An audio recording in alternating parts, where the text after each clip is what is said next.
Depuis les débuts de la guerre civile en 1991 à Djibouti, des centaines de femmes afars ont été violées par les soldats gouvernementaux. Ces femmes gardent des séquelles et sont marquées à vie dans leur corps, dans leur dignité, dans leur conscience.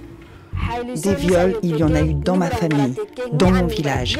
Des femmes ont été violées dans le village voisin. L'armée djiboutienne doit cesser tous ces viols.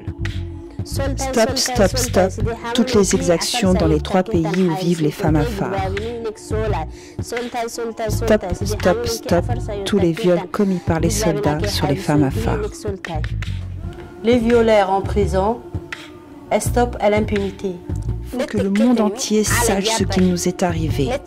Il faut enfin que justice soit faite. Je ne comprends pas les silences de la France pour les viols qui se poursuivent à toute impunité à Djibouti. Les viols doivent cesser. À Daï, dans mon village, les soldats violeurs doivent aller en prison.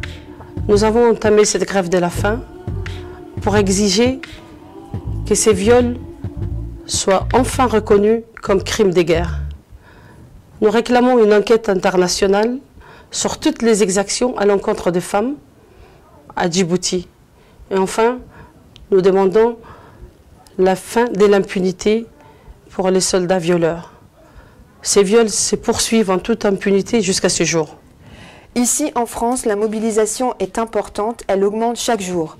Nos sœurs djiboutiennes ont déjà reçu de nombreux parlementaires, de personnalités de la société civile, du monde de la culture. Les soutiens sont de plus en plus nombreux, elles sont de plus en plus déterminées. L'impunité, ça suffit. Grâce à cette action, le monde connaît enfin la vérité.